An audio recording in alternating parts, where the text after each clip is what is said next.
Salutations everybody, it is Matty here today, and we got some pretty fantastic Xbox news today because there is a major shakeup within the organization that is reaching to Bethesda and will likely impact the output of games there on both a quality basis but even a collaborative basis. And you already know where my head's going when I see collaboration. I think there's some major implications here for games that we really want to have happen that are now legitimately possible. So we're going to run through this entire report from The Verge by Tom Warren, and then we'll discuss more and more what's going on here with Xbox and why these changes, while they were supposed to be kept private, are extremely noteworthy. So ladies and gentlemen, if you are new here and you're into Xbox news, information, conversation, same thing with Bethesda, you're in the right place. They're both under the same umbrella. Consider subscribing. Let's begin at the top. What we're going to do in this video is bounce back and forth between the memo that was leaked as well as the actual article itself, because the article will sort of set up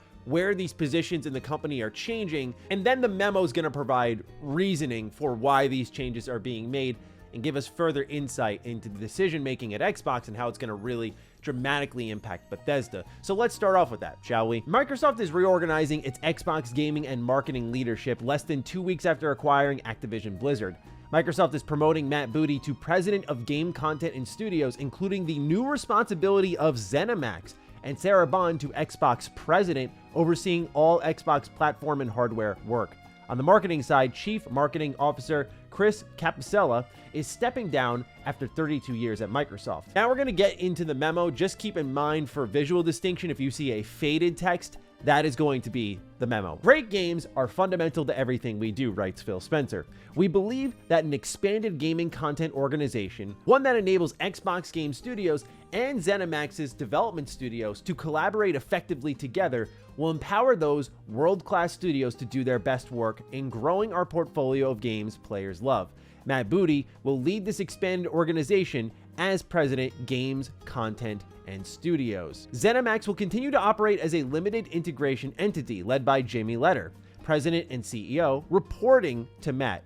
All ZeniMax development studios and ZeniMax Central Services teams will continue reporting to Jamie to maintain and optimize current content development and production cycles. Also, to deepen our partnership and accelerate mutual learning, a number of ZeniMax leaders will now report to those Microsoft leaders with whom their work most closely aligns. So you can see the cross-contamination happening. Not is it just only going up the ladder from, say, Todd Howard to Jamie Letter, but that there are also going to be various Microsoft leaders who are going to get this information as well. The reason all of this is important is, let's talk quality first. Redfall should have never happened on a quality basis. I was open to that game being fantastic, and it goes without saying that it didn't hit that mark. Now, I think this is one way you can avoid that sort of implosion again.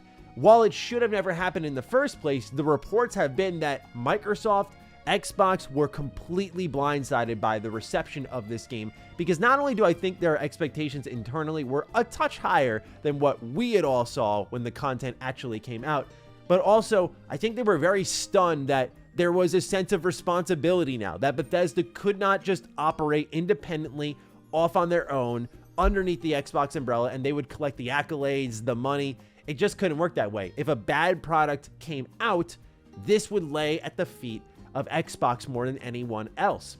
And so with that information, which I think should have been obvious in the first place, they have finally made the proper adjustments leadership-wise, where now you have Matt Booty overseeing not only Xbox Game Studios, your NXiles, your Obsidians, who we'll talk about later, among many, many other studios, Ninja Theory, and so on.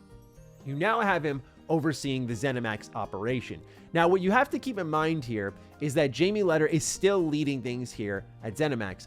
This is important because one of the initial pieces of reception is, isn't that a lot for one dude's plate? Like, not only all of Xbox Game Studios from first party to third party, those working relations, seeing how content's going there, but also ZeniMax? Like, that's a lot, right? So I think Jamie is a big piece of this puzzle here, but also one thing that some people have to keep in mind is that Xbox Game Studios, for the most part, has put out pretty quality content. I think outside of Halo Infinite's launch period, as well as Redfall, we've had a pretty good track record with Xbox Game Studios, from experiments like Pentiment to big releases like Starfield, Hi-Fi Rush and a Shadow Drop, games like Psychonauts 2, Forza Horizon 5. I know Forza Motorsport is a little bit in the middle right now, so I can use that maybe as a detractor. But I think for the most part, things have been pretty consistent at Xbox Game Studios, and compared to the Xbox One generation, I think the quality has gone up. So while I think the concern is totally fair, I'm not really too worried right now, especially because there are surrounding leaders helping shoulder the workload. Now, if it was just Matt, which it would never be this way in the first place, if it was just Matt Booty literally handling all of these games, yeah, but pretty impossible task. But that does not seem to be the case here. Now, the reason this is important is twofold. I talked about quality. That means things like sharing resources, from manpower to development knowledge and so on and so forth. But more importantly for you, the gamer, what this means is finally that reality of a Fallout collaboration, for example, is more possible than ever. That collaboration of 343 and id is more possible than ever now because they're under the same umbrella, and the guy who commands the Xbox Game Studios army now has control of another piece on the chessboard, pretty much, is how I read things. This also brings a little bit more sense to Pete Hines' exit.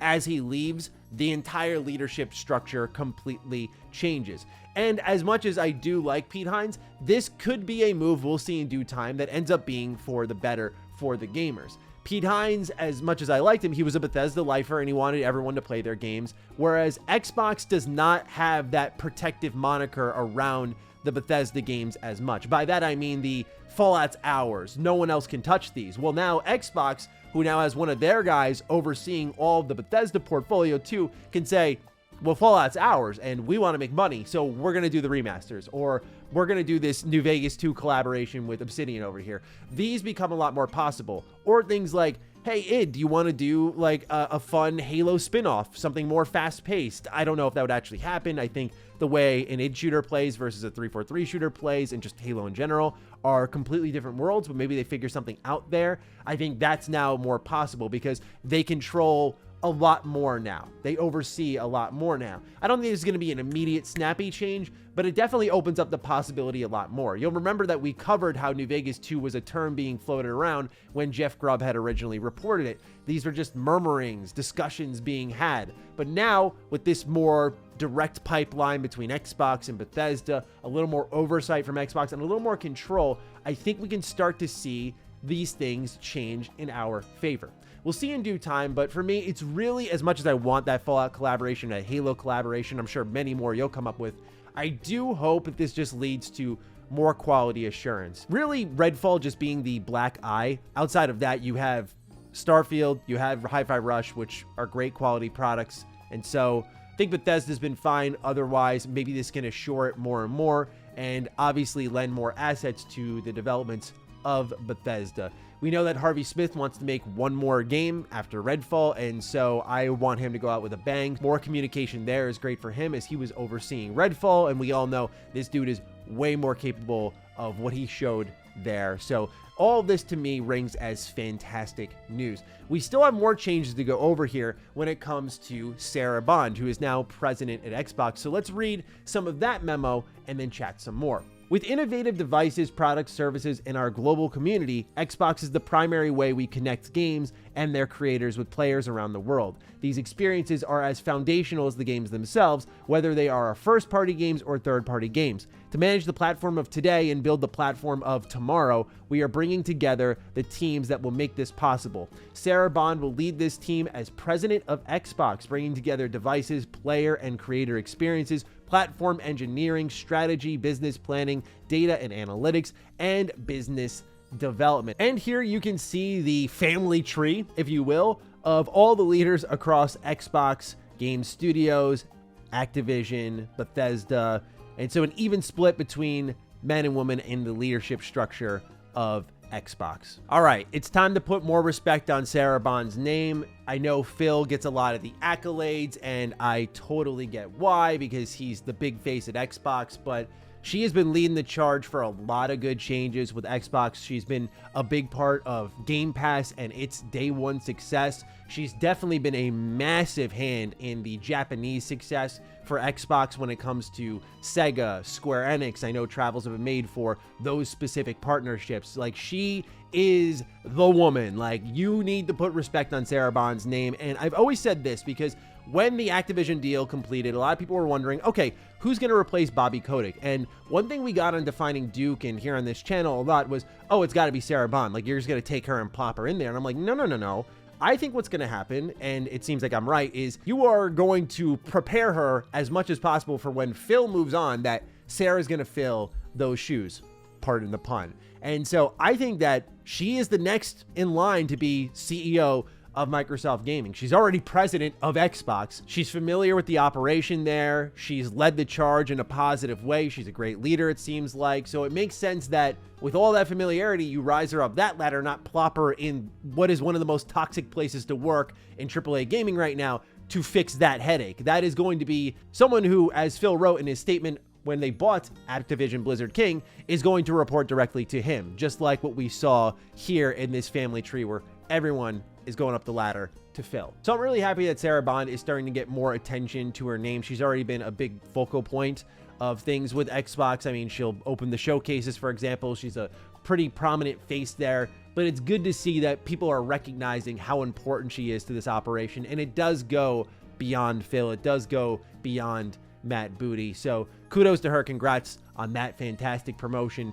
And also, it does mean that all this suggests that Xbox is gearing up for the next phase with Activision Blizzard King in the fold. They may be stabilizing for a little bit of time, but I've warned people time in, time out that when a company like Xbox, like Microsoft, wins in court against the FTC and gets a acquisition through like ABK, they're not going to slow down on that front. And so this is preparing for the next phase where ABK, Bethesda, Xbox, all one big happy family until they find their newest family member, which my prediction is going to be a major Japanese corporation. So we'll see in due time on that. Last little blurb here in the memo I wanted to highlight. Emails are just one vehicle to communicate change. You will hear more from your manager and your leader in the coming days about how these changes may or may not impact your work. We'll also discuss this evolution of our organization during our next town hall on Monday, October 30th at 1 p.m. Pacific time. Thank you for your contributions and dedication to everything we do to bring joy of gaming to everyone on the planet. So the main reason I just wanted to go through that is mainly to say there may be more information in the coming days on all of this, and so just keep an ear open for that. But this is a pretty massive change across the board that absolutely impacts Bethesda, will impact their output, and I really hope more than anything as a gamer impacts the collaboration there. I want to see IPs being traded off. As a gamer, as a fan, I think we can all agree the best feeling is when you see your favorite characters or your favorite IP going to a new team and seeing a new creative take on it. At least that's how I feel. I get really excited about that stuff, and I know it's been like almost a Fallout-centric video at this point. That series is so special because there's been so many takes on it. And I know it's hard to let go, but now that there's someone there who can kind of like massage Bethesda, loosen things up and say like, hey, you know, this is best for Xbox, not Bethesda. We're not really focused on that right now. So we'll see what comes of it, but I'm very excited for the collaborative opportunities here, and I'm looking forward to hearing your thoughts. So what do you make of all of this in the comments down below? Please do fire away. Other than that, be sure to follow me on Twitter, follow me on Instagram. Those links are in the description down below. And a big thank you to all the patrons, all the members who continue to support the heck out of the content here. Stay sexy, stay active. I love you all. Peace.